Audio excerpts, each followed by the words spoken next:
बुद्धं शरणं गच्छामि, धम्मं शरणं गच्छामि, संघं शरणं गच्छामि। मतलब बुद्ध की शरण में जाना। बुद्ध क्या है? जो बुद्ध है वही शुद्ध है।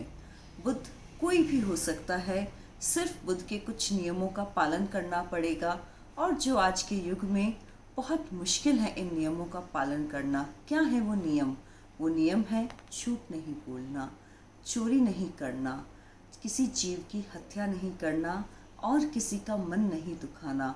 अगर आप इन नियमों का पालन करते हुए बुद्ध की शरण में जाएंगे तो निश्चित ही आप भी बुद्ध बन जाएंगे। नमस्कार, मैं हूँ जैस्मिन कौर, चैनल विश्व से आप सभी को बुद्ध पूर्णिमा की बहुत बहुत सारी बधाई। आज का दिन बहुत ही पवित्र दिन माना जाता है बौद्ध धर्म के अंदर, क्योंकि आज ही के दिन गौतम बुद्ध को बोधि प्राप्त हुई थी और वो बुद्ध बने थे। कैसे वो बुद्ध बने, क्या किया उन्होंने, इसको जानने के लिए सिर्फ हमें एक काम करना है, अपनी सांसों पे ध्यान लगाना है। गौतम बुद्ध ने भी जब अपनी सांसों पे ध्यान लगाया और अपने शरीर की संवेदनाओं को देखते गए तो बुद्ध बन गए और इस जीवन चक्र से मुक्ति पाली।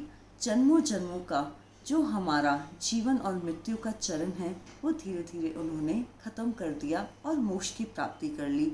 अगर आप भी चाहते हैं बुद्ध की ये विद्या सीखना तो विपाशना आश्रम जा सकते हैं।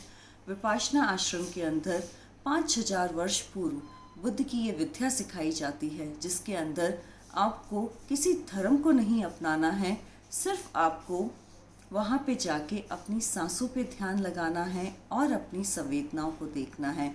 अपनी संवेदनाओं को देखते हुए हम मुक्ति पा सकते हैं, मोक्ष प्राप्त कर सकते हैं। आज इस बुद्ध पूर्णिमा पे एक बुद्ध की बहुत छोटी सी कहानी जो मुझे बहुत पसंद है, उसको हम आपके साथ शेयर करना चाह रहे हैं। बुद्ध कहते थे कि एक बार उनके समय के अंदर बहुत सारे लोग हाहाकार मचा रहे थे, बहुत सारे लोग परेशान थे, बहुत सारे लोगों के अंदर संतुष्टि नहीं थी। तब बुद्ध ने अपनी जनता को ये कहानी सुनाई कि एक बहुत अमीर सेठ था, उसके 2 पुत्र थे। जब सेठ का अंतिम समय आया तो सेठ ने अपने दोनों पुत्रों को बुलाया और कहा कि मेरी जो भी जमीन जायदाद है उसे मेरे जाने के बाद तुम दोनों आधा आधा बांट लेना। और ये कह के सेठ की मृत्यु हो गई। उसके बाद उन्होंने दोनों जमीन, अपनी सारी जमीन जायदाद, खेत खलिहान दोनों पुत्रों ने आधे बांट लिए। जब मंदिर में गए तो उस मंदिर में 2 अंगूठियाँ पड़ी हुई थी। एक अंगूठी सोने की थी जिसके ऊपर हीरा जड़ा हुआ था और एक तांबे की अंगूठी थी। तो बड़े भाई के मन में लालच आया। बड़े भाई ने कहा कि सोने की अंगूठी मैं रखूँगा और छोटे को तांबे की अंगूठी दे दी। उसके बाद वक्त बदलता गया। जैसे जैसे बड़ा भाई धीरे धीरे गरीब होता गया, कभी अमीर हुआ फिर गरीब हुआ, वो अपने जीवन काल में कभी सुखी नहीं रहा। पर जब भी वो अपने छोटे भाई को देखता तो वो हमेशा शांत रहता था, ना सुख में सुखी ना दुख में दुखी। तो वो अपने भाई के पास जाता है कि ऐसा क्या राज है कि तुम हमेशा शांत और प्रसन्न नजर आते हो, बहुत बार तुम्हारे व्यापार में भी घाटा हुआ है। तब छोटा भाई बोलता है पिताजी की वजह से। तो उसे लगा कि शायद पिताजी इसे कोई गुप्त धन दे के गए हैं। तो बड़ा भाई ये बोलता है कि मुझे बताओ वो धन क्या है, नहीं तो मैं पंचायत में इसकी शिकायत कर दूंगा।